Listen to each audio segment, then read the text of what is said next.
There's a liquid that costs $3 and stops rust permanently. Not slows it down, not delays it, stops it at the molecular level. One coat on bare steel and corrosion never comes back. The United States military used it on warships in 1943. Blacksmiths in medieval England soaked every iron tool in it before winter storage. Indigenous tanners across 4 continents have known about it for over 2,000 years. It bonds to iron oxide and converts active rust into a stable, paintable, waterproof surface in under 60 minutes. No sanding, no grinding, no expensive coatings, no professional equipment. $3 worth of powder mixed with warm water in a plastic bucket. Then someone in a corporate boardroom did the math. The global auto parts industry generates over $400 billion a year. Rust is the single biggest reason people replace body panels, brake lines, exhaust systems, and suspension components. A $3 solution that eliminates rust permanently is not an innovation to celebrate. It is a threat to neutralize. They did not stop using it because it failed. They stopped talking about it because it worked too well. This is the story of tannic acid, the rust killer that empires trusted and corporations buried. Welcome to Forbidden Camping. If these stories matter to you, the subscribe button and the bell are the best way to make sure this knowledge survives. Here we open the vaults, the industry locked shut. Now let me take you back to where this all begins. 1,400 years before the first factory opened, leather workers in ancient Rome discovered something entirely by accident. They were soaking raw animal hides in water filled with crushed oak bark to make leather flexible, durable, and waterproof. The process was called tanning, from the Latin word for oak, tannum, and every leather workshop in the empire used massive stone vats filled with this dark brown liquid. But something unexpected happened inside. Those vats that changed metallurgy forever. Every iron tool that touched the tanning solution stopped corroding. Knives that rusted within days in the humid Roman air stayed clean and sharp 4 months after a single soak. Iron buckles dropped into the tanning vats by accident came out coated in a thin, dark protective film that resisted both water and salt air. The tanners told the blacksmiths told the armorers, and the armorers told the generals. By the 2nd century, Roman legionnaires were treating iron weapons with concentrated oak bark extracts before long campaigns into Gaul and Germania. Military blacksmiths at frontier outposts soaked chain mail and tannin baths after every river crossing and every rainstorm. Garrison records carved into tablets at Vindolanda. A Roman fort near Hadrian's Wall reference iron preservation baths using bark solutions. That is a 2,000-year-old military maintenance manual describing the exact same chemistry you are about to learn today. And Rome was not alone. By the 7th century, Persian metal workers in Isfahan were using crushed pomegranate rind, which contains over 28% tannic acid to protect sword blades from brutal desert humidity.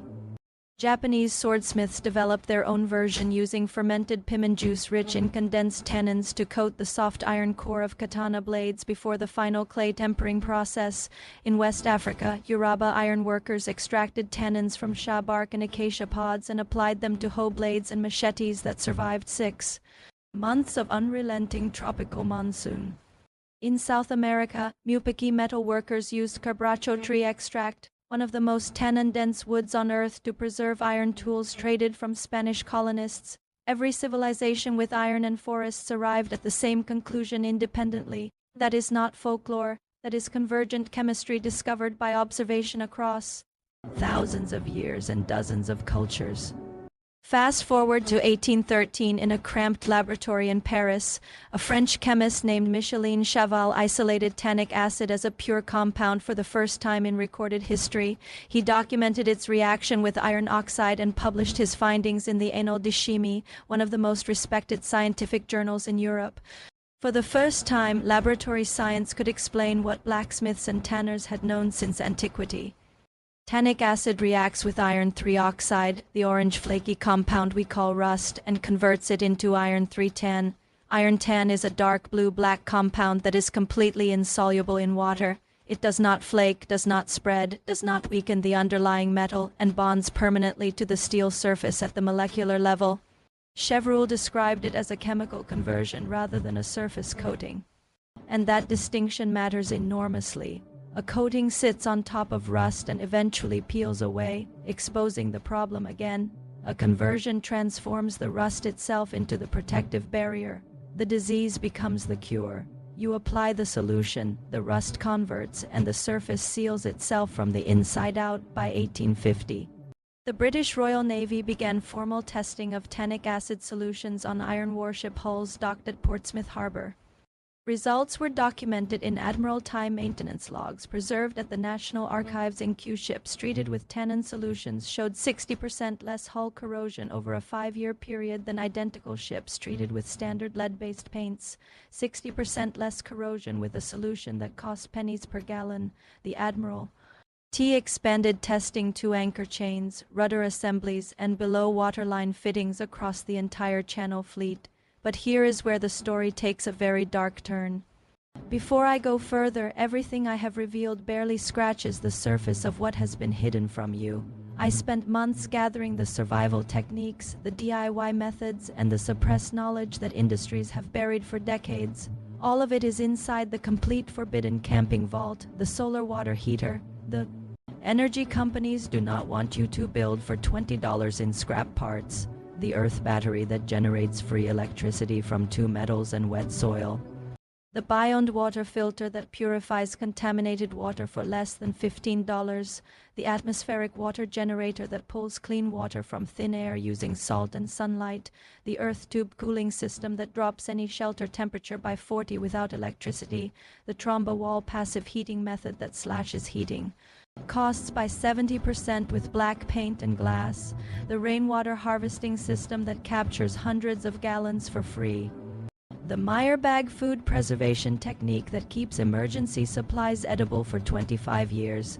And now the tannic acid rust elimination guide that protects every tool and vehicle you own for $3. 9 survival guides in one vault, 0 filler, every page built for immediate action. The link is in the description right now, but stay here because the military science behind this compound is about to make the coatings industry very uncomfortable. In 1939, the world went to war and rust became a full-scale military emergency. Sherman tanks shipped across the Atlantic arrived in North Africa with corroded track links and seized turret rings. Rifles stored in Pacific Island humidity jammed shut within weeks as moisture ate through standard gun oil coatings. The War Department launched a classified materials preservation program in 1941 at the Aberdeen Proving Ground in Maryland. Researchers tested over 200 anti-corrosion compounds on steel panels inside accelerated salt spray chambers. The results were declassified in 1947 and they are devastating to the modern coatings industry. Tannic acid outperformed every single synthetic rust inhibitor in the Aberdeen program. Not by a small margin, by a staggering one. A 4% solution applied to pre-rusted panels withstood over 1,000 hours of continuous salt spray without failure. The nearest synthetic competitor failed at 600 hours. Procurement officers began ordering tannic acid in bulk for depot across 3 theaters of war. Jeep chassis, ammunition cans, rifle barrels, bridge components, and landing craft hinges were all treated with the same $3 solution. After 1945, the chemical industry had a problem on its hands. Companies like DuPont and Sherwin-Williams had spent the entire war investing millions into manufacturing facilities for synthetic petroleum-based primers and rust inhibitors. They had built sales teams, distribution networks, and marketing departments around products that cost 10 to 50 times more than tannic acid. A powder that any mechanic could mix in a coffee can for $3 was not a product opportunity. It was an existential threat to their entire business model. If you have made it this far, you already know more about rust elimination than 99% of mechanics, engineers, and car enthusiasts combined. Subscribe and share this with someone who deserves to stop throwing money at a problem that blacksmiths solved 2,000 years ago. Everything the coatings industry buried is inside the forbidden camping vault. 9 guides, link in the description. Now stay with me because what comes next is the part they really do not want you to hear. The suppression was not dramatic. It was systematic and quiet. By 1952, the American coatings industry had consolidated into a handful of corporations controlling over 70% of the domestic rust prevention market. Their entire revenue model depended on a single elegant principle: Rust must always be treated as a recurring problem, never as a solved one. Think about that for a long moment. Every can of rust primer on the shelf at your hardware store assumes you will need another can in 18 months. Every undercoating service at the dealership assumes the customer will return next winter for a fresh application. Every replacement rocker panel, every new exhaust pipe, every aftermarket well patch exists because the original part was designed to corrode and be repurchased. The auto parts aftermarket in the United States alone generates over $300 billion in annual revenue. Clear's throat corrosion-related repairs account for roughly 30% of that staggering total. That is $90 billion flowing through garages, dealerships, and body shops every single year because of rust damage alone. A permanent $3 solution does not fit anywhere inside that economic engine. A permanent solution is not what the aftermarket wants. It is what the aftermarket has worked for 80 years to make sure you never find. Tannic acid cannot be patented because it is a naturally occurring compound found in oak bark, tea leaves, chestnut wood, grape seeds, and dozens of common plant sources. You cannot build a subscription business around a powder that any person can buy in bulk for less than the cost of a fast food meal. You cannot create a service franchise empire selling a treatment that anyone with a bucket and a foam brush can apply in their own driveway, and you absolutely cannot justify a $500 dealership rust protection package when the primary active ingredient can be brewed from a box of black tea bags. So the industry did what industries always do when a cheap solution threatens expensive revenue. They repackaged it, marked it up, and made sure nobody recognized the original. The commercial rust converter products you see at every hardware store for $15 to $30 per bottle contain tannic acid as their primary active ingredient. Pull up the safety data sheet on any major brand rust converter sold in the United States, and you will find tannic acid listed right there in the chemical composition section. They take $3 worth of naturally occurring powder, dissolve it in petroleum solvents, pour it into a branded bottle with aggressive marketing, and sell it back to you at 10 to 15 times the actual cost. The chemistry inside that bottle is identical to what Roman blacksmiths used. The only difference is the label in the markup. The 1978 Consumer Product Reformulation Guidelines made the disguise even easier. Manufacturers gained the ability to list active ingredients under proprietary trade names rather than standard chemical nomenclature. Tannic acid became proprietary rust conversion compound or stabilized iron chelation formula or advanced oxide modification technology. Same molecule, new vocabulary, dramatically higher price point. Automotive dealerships pushed the concealment even further.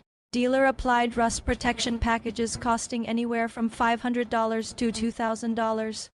You spray on compounds that contain tannin derivatives blended with petroleum wax and mineral spirits. The tannic acid performs the actual conversion.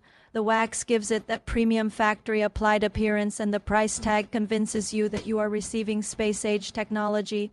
You have been paying luxury prices for a compound your great-grandmother extracted from acorns in her backyard.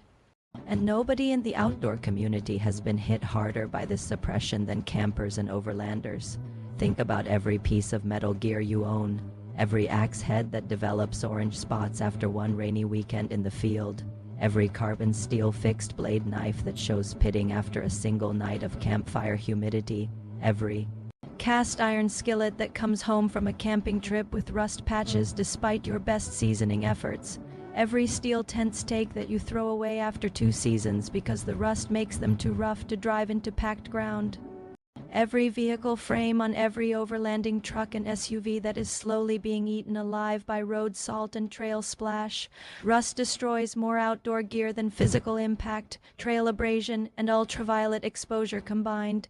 And the permanent solution has been growing in the forest the entire time, waiting for someone to remember. Here is exactly what to do, and it is almost insultingly simple. Go to any grocery store, health food supplier, or online bulk retailer and purchase food-grade tannic acid powder. A 100-gram bag costs between $3 and $5 and treats approximately 40 square ft of rusted metal surface area. Measure for grams of tannic acid powder and dissolve it in 100 milliliters of warm water. Stir until fully dissolved. The liquid should turn the color of strong black tea. That is your rust conversion solution. the same fundamental chemistry the Romans used, the same formula the British Navy documented, the same compound the United States military deployed across 3 continents. Take a wire brush or coarse steel wool and scrub the rusted surface to remove any loose flaking material. You do not need to sand down to bare shiny metal because this solution converts existing rust rather than requiring you to remove it. Apply the tannic acid solution evenly across the rusted area using a cheap foam brush, a cotton rag, or a simple spray bottle. Within 10 to 15 minutes, you will watch the rust begin changing color from orange-brown to dark blue-black. That visible color shift is the molecular conversion happening before your eyes as iron 3 oxide becomes iron 3 tannate in real time on the surface of your metal. Let the treated surface air dry completely, which takes approximately 2 to 4 hours depending on ambient temperature and humidity. Once fully dry, apply a second coat. Following the same process for maximum conversion depth and protection. After the second coat cures, the surface is ready to accept any top coat you choose: paint, oil, wax, rubberized undercoating, or polyurethane. The converted iron tannate surface actually bonds more effectively to paint and top coats than bare polished steel does. For camp tools like axes, hatchets, machetes, and fixed-blade knives, apply the conversion solution and finish with a thin coat of boiled linseed oil or melted beeswax rubbed on with a cloth. For vehicle frames, wheel wells, and undercarriages, apply the solution and follow with a rubberized spray undercoating or even a film of used motor oil.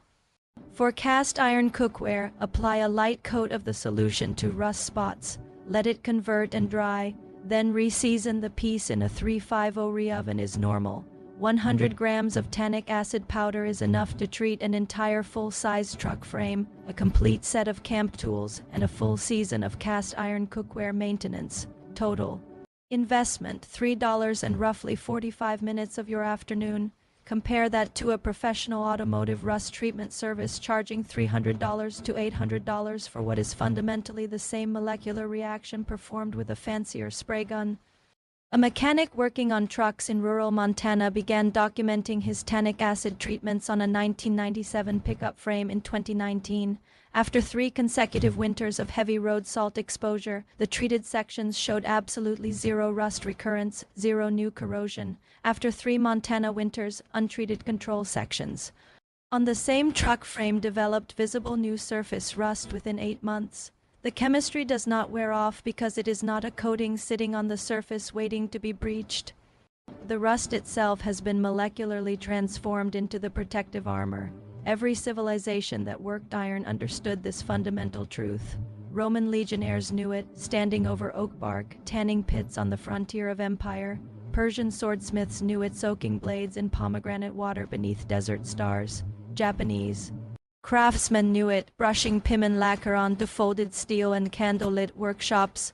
West African iron workers knew it, painting sheep bark extract onto machete blades before the rains came. Your great-grandparents knew it, boiling oak galls in a cast iron kettle on the back porch every autumn. $400 billion in annual auto parts revenue depends on you never learning any of their names. $90 billion in yearly corrosion repair invoices depends on you believing that rust is an inevitable force of nature with no permanent cure. $15 bottles of rebranded tannic acid on hardware store shelves depend on you never once turning the bottle around and reading the ingredients list. But this knowledge did not disappear.